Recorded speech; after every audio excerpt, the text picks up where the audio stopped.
Dear viewer, Assalamu alaikum. You will be happy to hear that the game is over and Dr. Yunus declared that he is not going to resign. And you will be happy also hearing that the chief of army, who has declared that he is not the part of the politics and he is not interested to come here. It is, of course, very good news for us. আমরা দেখেছি গতকাল থেকে কিছু শ্রেণীর মানুষের বৃথা আস্ফালন. They were very happy and some people were in very much stressed, especially গত জুলাই অভ্যুত্থানের যে সেনানায়করা ছিল তারা গতকাল রাত সারা রাত ঘুমায়নি. ডিয়ার ভিউয়ার, আমিও কিন্তু ঘুমাইনি, বাট ডক্টর ইউনুস গতকাল রাত্রে কিন্তু যা করার করে ফেলেছেন, যার দরুন আজকে জনাব ওয়াকার বলতে বাধ্য হয়েছেন যে উনি আর এই খেলায় পার্টিসিপেট করছেন না. ডিয়ার ভিউয়ার, আমরা জানি যে এই দেশে নানান রকমের সমস্যা চলছে এবং এই সমস্যার মধ্য দিয়ে সরকার অত্যন্ত পরিকল্পিতভাবেই দেশটাকে সামনে এগিয়ে নিয়ে যাওয়ার চেষ্টা করছেন. And it is very much clear that they are going to declare the elections from December to June.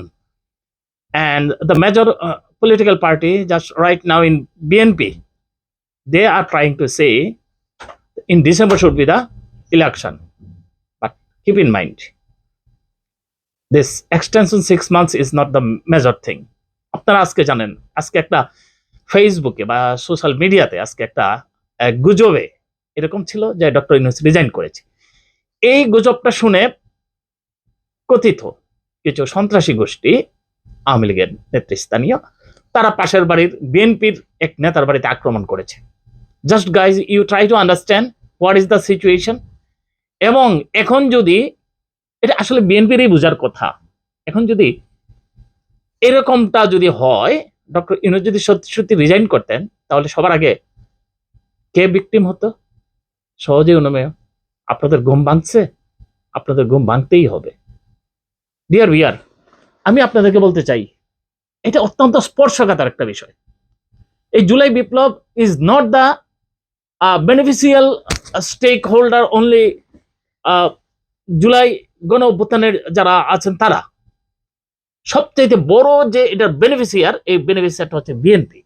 তাহলে বিএনপিকেই বুঝতে হবে ডক্টর ইউনূসের এগেইনস্টে যেতে হলে তাদের কি পরিমাণ তাদের এই স্যাক্রিফাইস করতে হবে. ধরে নিলাম ডক্টর ইউনূস পদত্যাগ করলেন, ক্ষমতায় কে আসবে? নিশ্চয়ই আর্মি আসবে. আর আর্মি যদি আসে, তাহলে এটা মাথায় রাখবেন, আগামী 2-4-5 বছরের মধ্যে ইলেকশন হওয়ার কোনো সম্ভাবনা নাই. যে কারণে আপনারা আগামী 6 মাস আপনারা অপেক্ষা করতে পারবেন না, তারপরে আপনার 6 বছর অপেক্ষা করতে পারবেন তো? আর এটা মনে রাখবেন, ডক্টর ইউনূস রিজাইন করবে, এরপরে 2-3 দিনে মেসাকার হয়ে যাবে. কারণ কারা টেম্পো স্ট্যান্ড দখল করছে, কারা চাঁদাবাজি করছে, এগুলি আর্মিরা কিন্তু গত 6 মাস ধরে এগুলি নোট করছে. দে ডিক্লেয়ার দ্যাট. এই নোট ডাউন অনুযায়ী সারা দেশে কি একটা বিএনপির মেসাকার হবে তা সহজেই অনুমেয়. সুপ্রিয় দর্শক, এখন আপাতত মনে হচ্ছে সবকিছুই ঠান্ডা. এবং আজকে রেজওয়ানা চৌধুরী উনি কিন্তু খুব সুন্দর একটা স্টেটমেন্ট দিয়েছেন. আমরা তো উই আর ভেরি হ্যাপি. এখন সমস্ত দলের মধ্যে যে ঐক্য তৈরি হয়েছে, সেই ঐক্যটাকে বজায় রাখতে হবে এবং আগামী ইলেকশন পর্যন্ত সম্ভাব্য, আমরা জানি যে জানুয়ারিতে ইলেকশন হওয়ার অনেকটা সম্ভাবনা রয়েছে. ডক্টর ইউনূস এমনটাই কথাবার্তার মাধ্যমে হোক বা ইন্টারনাল আলোচনার মাধ্যমে হোক তারা এটা প্রকাশ করেছে. তাহলে ডক্টর ইউনূস যে ব্যবস্থা নিয়েছেন আমরা সেটার প্রতি অব্যাহত সমর্থন রাখি. আর বিএনপির একজন মুখপাত্র যদি কথা বলে, তাহলে এটা সবার জন্য ভালো হয়.